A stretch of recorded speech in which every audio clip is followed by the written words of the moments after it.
CA চালু করার মোদির মাস্টার স্ট্রোক উৎসবের মেজাজ মতুয়া সমাজে দেশ জুড়ে একটা উৎসবের মেজাজ তৈরি হয়েছে। এদিকে মমতা বন্দ্যোপাধ্যায় বিরোধিতা করছে এবং এই সিএ নিয়ে অধীর চৌধুরী আবার সমর্থনও জানিয়েছে। কি বলবেন? দেখুন, মমতা বন্দ্যোপাধ্যায়ের এই বিরোধিতা শুধুমাত্র রাজনৈতিক বিরোধিতা করার কোনো কারণই নেই। কিছু উদ্বাস্তু অত্যাচারিত মানুষকে নাগরিকত্ব দেয়া হচ্ছে এবং সেই নাগরিকত্ব দেয়া হবে কোনো শর্ত ছাড়াই। যে সমস্ত কথা আমরা আগে বলেছি, আমরা এখনো সেই একই কথা বলছি। কোনো শর্ত ছাড়াই নাগরিকত্ব দেয়া হবে এবং এর ফলে কারো নাগরিকত্ব যাবে না। যে মিথ্যে কথা তৃণমূল কংগ্রেস এবং মমতা বন্দ্যোপাধ্যায় বারবার প্রচার করে, আমি বুক ঠুকে বলছি, কারো নাগরিকত্ব যাবে না। গেলে তার নাগরিকত্ব ফেরানোর দায়িত্ব সুকান্ত মজুমদার নিচ্ছে, ভারতীয় জনতা পার্টি নিচ্ছে।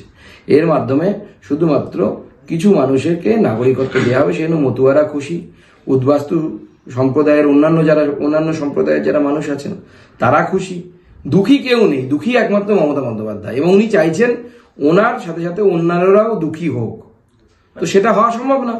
আমি পশ্চিমবঙ্গের মুসলিম সমাজকে আশ্বস্ত করতে চাই, এই সিএ এর ফলে আপনাদের 1%ও কোনো ক্ষতি হবে না। এই দায়িত্ব ভারতীয় জনতা পার্টি নিচ্ছে। মমতা বন্দ্যোপাধ্যায় বিরোধিতা করে যাচ্ছে, মানে কি ভোট ব্যাংক, বাংলার ভোট ব্যাংকের জন্য কি এই বিরোধিতা? মমতা বন্দ্যোপাধ্যায় গতকাল যে বক্তব্য রেখেছেন নবান্ন থেকে, সেই বক্তব্য অত্যন্ত প্ররোচনামূলক। রাত্রিবেলা মাঝরাতে কি ফুল ফুটবে, এই যে উস্কানিমূলক কথাবার্তা, যে মাঝরাতে কিছু হবে, কিছু করুন আপনারা, মুসলিম সম্প্রদায়ের আজকে থেকে সম্ভবত রোজা শুরু হচ্ছে, সেটাকে নিয়ে একটা উস্কানি দেওয়ার চেষ্টা করা, এই যে উস্কানিমূলক কথাবার্তা, এই উস্কানিমূলক কথাবার্তা থেকে মমতা বন্দ্যোপাধ্যায়কে বিরত হওয়া উচিত বলে আমার মনে হয়। কারণ মুখ্যমন্ত্রী হয়ে তার মুখে এসব মানায় না, কারণ উনি মিথ্যে কথা বলছেন। এই সিএ এর ফলে কারো কোনো ক্ষতি হবে না। সন্দেশখালীর ইডির উপর হামলা তদন্তে সিবিআইয়ের হাতে গ্রেপ্তার 3 শাহজাহান ঘনিষ্ঠ। শাহজাহানের 2 ভাইয়ের গ্রেপ্তারির দাবিতে পুলিশকে ঘিরে বিক্ষোভ মহিলাদের। পুলিশের উপর রাস্তা হারানো সন্দেশখালী মহিলাদের কি এখন সেনার উপরে ভরসা করতে হবে? দেখুন, আধা সেনার উপরে ভরসা করা ছাড়া, মোদির উপরে ভরসা করা ছাড়া তো এই মহিলারা আর কারো উপরে ভরসা করতে পারছে না। কারণ এই মহিলাদের সাথে দিদির পুলিশ যে কাণ্ড ঘটিয়েছে, তো স্বাভাবিকভাবে পুলিশের উপর ভরসা থাকবে কি করে। এবং আমি গেছিলাম, জানেন আপনারা, এখানে আসার আগেই সন্দেশখালীতে আমি সভা করতে গেছিলাম নাজাটে। সেই নাজাটে মহিলারা, সন্দেশখালী মহিলারা যারা এসেছিলেন, আমার মা বোনেরা, তারা হাত ধরে বলেছে, দাদা এখনো শেখ শাহজাহানের ভাই, 2 ভাই আছে ওর, এক ভাইয়ের নাম আলমগীর আর এক ভাইয়ের নাম সম্ভবত সিরাজুল বা এরকম কিছু, এরা 2 জন মিলে এখনো ওই এলাকায় মহিলাদেরকে নানা রকম ধর্ষণের হুমকি দেওয়া, কাউকে বলছে গলা কেটে নেবো, তোর গলা কেটে নিয়ে মুন্ডু নিয়ে ফুটবল খেলবো, এই ধরনের নানা রকমের তারা তাদেরকে ভয় দেখানোর চেষ্টা করছে।